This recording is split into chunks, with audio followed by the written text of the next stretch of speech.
తెలుగు రాష్ట్రాల్లో అతిపెద్ద lift manufacturer lifts ట్రై.com dealership కూడా ఇవ్వబడును. నమస్కారం అలగరి రవీంద్రనాథ్ గారు. నమస్తే అండి శ్రీ గారు. దేశవ్యాప్తంగా తీవ్ర దిగ్భ్రాంతికి గురి చేసిన మీర్పేట్ ఇన్సిడెంట్ ఏదైతే ఉందో దానికి సంబంధించిన నిందితుడిని అరెస్ట్ చేసి రిమైండర్లోకి తీసుకోవడం జరిగిన న్యూస్ మనం వింటూ ఉన్నాం. ఆ కేసు యొక్క పూర్తి డీటెయిల్స్ ఏంటి సార్? మీర్పేట హత్య సంబంధించి దారుణమైన ఘటనగా చెప్పుకున్నాం. దీని మీద కొన్ని వీడియోస్ కూడా మనం చేసాం. అయితే నిన్న కోర్టులో అతన్ని అరెస్ట్ చేశారు. మొన్నటి వరకు అతన్ని కేవలం ఇంట్రాగేషన్ వరకు మాత్రమే పిలిపించారు. అయితే నిన్న అరెస్ట్ చేసి కోర్టులో ప్రవేశపెట్టిన తర్వాత కోర్టు అతనికి 14 days రిమాండ్ విధించింది.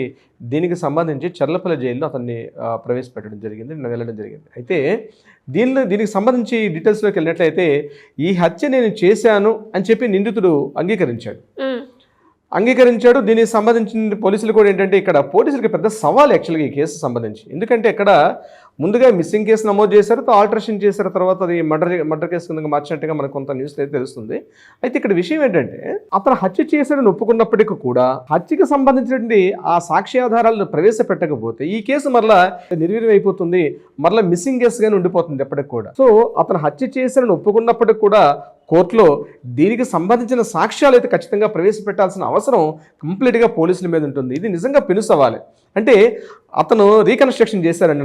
మరలా వాళ్ళ ఇంటికి తీసుకెళ్ళి ఇతనితోటి ఈ గురుమూర్తితోటి మరలా ఆ హౌస్లో మొత్తం రీకన్స్ట్రక్షన్ చేశారు. అంటే ఎలా చేశాడు, ఏ రకంగా చేశాడు అని మొత్తం కూడా రీకన్స్ట్రక్షన్ చేశారు. ముందుగా అతను కూడా military officer, ex army officer అని చెప్తున్నారు. అతను DRDAలో ఇంతకుముందు పనిచేశాడు. అయితే దీనికి సంబంధించి వాళ్ళ ఫ్రెండ్స్ అందరూ కూడా చెప్పడం ఏంటంటే చాలా సౌమ్యుడు, చాలా శాంతంగా ఉంటాడు, అసలు పాన్ గుట్కాలు కూడా తినడైనా చాలా ఇన్నోసెంట్గా ఉంటాడు, దైవభక్తి ఎక్కువ అని చెప్పినటువంటి వాళ్ళ ఫ్రెండ్స్ కూడా అదే చెప్పడం జరిగింది. ఇక్కడ అతనిలో 2 రకాల కోణాలు కనిపిస్తున్నాయి. ఒకటి అత్యంత కిరాతకంగా క్రూయల్టీగా ప్రవర్తించడం. పోలీసుల ముందు నేరం అంగీకరించాడు. నువ్వు చేసావంటే CC కెమెరాస్లో కనిపిస్తుంది, ఆ అమ్మాయి వెంకటమాధవ్ ఎవరైతే ఉన్నారో ఇంట్లోకి వెళ్ళడం కనిపిస్తుంది, మళ్ళీ ఇంటి నుంచి బయటకు రావడం కనబడలేదు. కాబట్టి అనేక రకాలుగా పోలీసులు వాళ్ళకి తెలిసేటువంటి వాళ్ళ స్థాయిలో ఇంట్రాగేషన్ చేసినప్పుడు పూర్తి ఇన్ఫర్మేషన్ చెప్పాడు. నేనే చంపాను, ఎలా చంపాను అంతను కూడా అతను ఒక లైవ్గా చెప్పడం జరిగింది. దానికి సంబంధించిన పోలీసులు కూడా పోలీసులు రీకన్స్ట్రక్షన్ చేశారు. అంటే రీకన్స్ట్రక్షన్ అంటే కూడా ఏంటంటే ఎలా జరిగింది, హత్య ఉదంతం ఎలా జరిగింది, ఎలా చేశాడు అన్నది పోలీసులు ఒక మర్డర్ కేసులో ఖచ్చితంగా చేయడం అన్నది ఆ ఫైలింగ్ మొత్తాన్ని కూడా కోర్టులో సబ్మిషన్ చేయాల్సి వస్తుంది. It's a part of legal proceedings అనమాట. అంతను కూడా అంటే ఎలా చంపాడు, ఎట్లా అంటే ఏ ప్లేస్లో తల నెట్టి వేస్తే ఆమె ఎలా పడిపోయిన తర్వాత ఎలా అపస్మారక స్థితిలో ఉందని చెప్పారు. అప్పుడు ఇంకా స్పృహ కోల్పోయిన తర్వాత ఆమెను ఏ రకంగా మర్డర్ చేశాడు, మర్డర్ చేసిన తర్వాత ఆ యొక్క శరీర పార్ట్స్ని ఏ రకంగా కట్ చేశాడు, ఎక్కడెక్కడ వాడాడు, ఏ కుక్కర్ను వాడాడు, ఏ పాత్రను వాడాడు, ఏ బకెట్ను వాడాడు, ఏ వాటర్ హీటర్ను వాడాడు, ఏ రకమైన తాడులు వాడాడు, ఏ రకమైన కత్తులు వాడాడు, మొత్తం అంతా కూడా సీన్ రీకన్స్ట్రక్షన్. అంటే మొత్తం ఎంటైర్ హత్య ఉదంతం అంతా కూడా పోలీసుల దగ్గరుండి ఎలా చేసా మొత్తం చేసి చూపించమంటారు అనమాట. చేసి చూపించమని చెప్పి ఇదంతా కూడా రికార్డ్ చేస్తారు.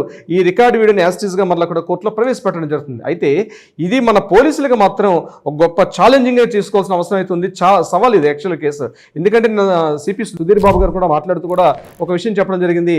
రేరెస్ట్ రేర్ కేసు అని కూడా ఆయన చెప్పడం జరిగింది. నా నోటితో నేను చెప్పుకోలేను ఇట్లాంటి ఇంత దారుణంగా చేసిన హత్య ఉదంతం ఏదైతే ఉందో నేను నా నోటితో చెప్పలేను అన్నట్టుగా కూడా ఆయన ఒక కమిషనర్ స్థాయిలో ఒక పోలీసు ఉన్నతాధికారి అట్లా మాట్లాడడం కూడా కొంత ఆశ్చర్యాన్ని కలిగించింది. ఎందుకంటే వాళ్ళ సర్వీస్లో ఎన్నో వందల కేసులు చూసి ఉంటారు.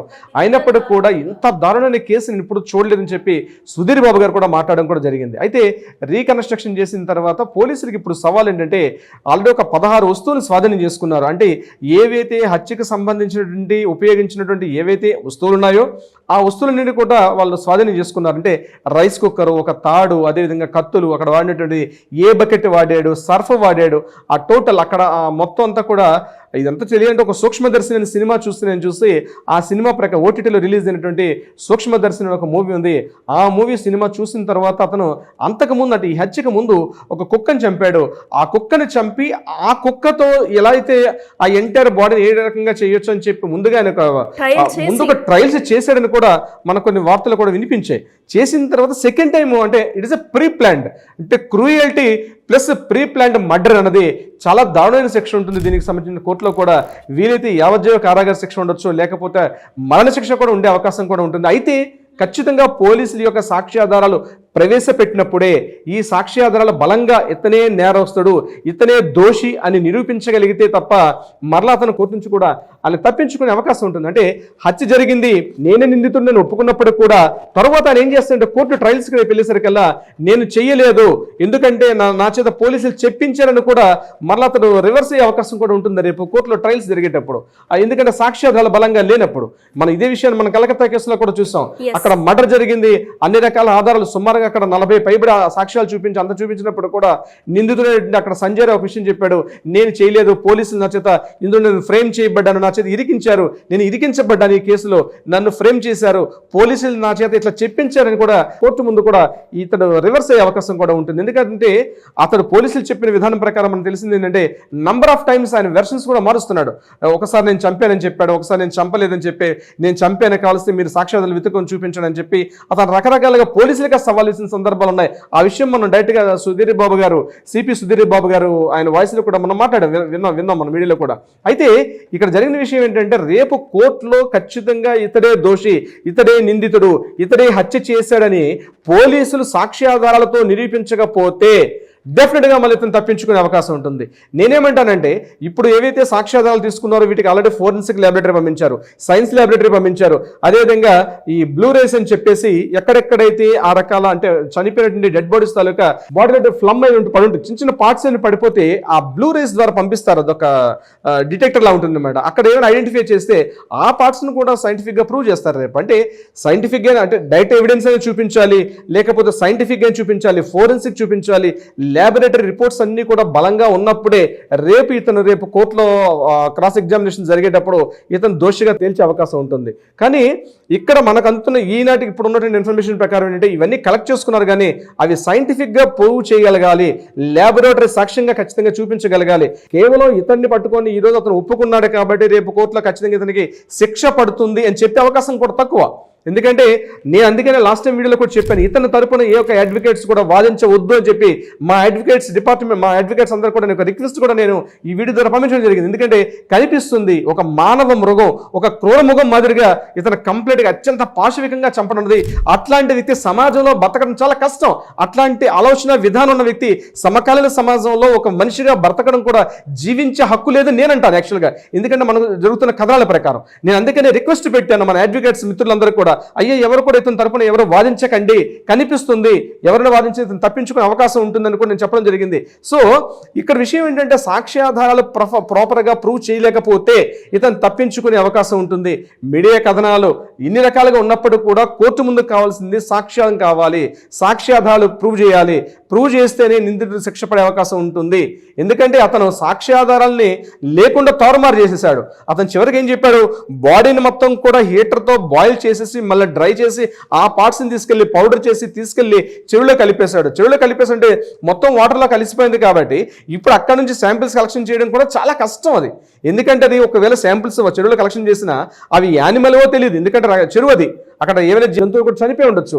అది ఖచ్చితంగా హ్యూమన్ బాడీ అని చూపించగలగాలి. ఆ హ్యూమన్ బాడీ కూడా అది వెంకటమాధవి తాలూకా హ్యూమన్ బాడీని ప్రూవ్ చేయాల్సి వస్తుంది. చాలా పెద్ద సవాల్ ఇది యాక్చువల్గా. ఎందుకంటే ఆ ఏదైతే బాడీని తీసుకెళ్ళి చెరువులో కలిపేశాను, మీర్పేట చెరువులో కలిపేశాను అని చెప్పాడు కాబట్టి ఆ ఒకవేళ చెరువులో వాటర్ శాంపిల్స్ కలెక్షన్ చేసిన చెరువు శాంపిల్స్ కలెక్షన్ చేసింది ఖచ్చితంగా అది హ్యూమన్ బాడీ అని ప్రూవ్ చేయడం ఒక ఇంపార్టెంట్. హ్యూమన్ బాడీ ప్రూవ్ చేసిన తర్వాత సెకండ్ ఇమీడియట్గా అది వెంకటమాధవి అని ప్రూవ్ చేయడం ఇంకొక ఇంపార్టెంట్. సో ఇదంతా ఇంత కాంప్లికేషన్స్గా ఉంటాయి ఇవన్నీ కూడా.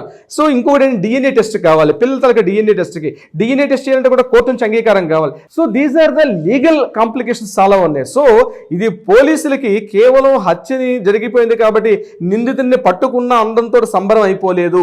పోలీసులు రేపు ఈ సాక్ష్యాధారాలతో కోర్టులో ప్రాపర్గా ప్రొడ్యూస్ చేయిస్తే తప్ప ఇతరు తప్పించుకునే అవకాశం. దయచేసి నేనేమనుకుంటున్నా అంటే డెఫినెట్గా మన పోలీస్ యంత్రాంగం అత్యంత పవర్ఫుల్. ఎందుకంటే మన ఈ రోజు ఉన్నటువంటి మన తెలంగాణ పోలీసుల దగ్గర ఉన్న పోలీస్ యంత్రాంగం దగ్గర ఉన్న టెక్నాలజీ అద్భుతమైన టెక్నాలజీ ఉంది.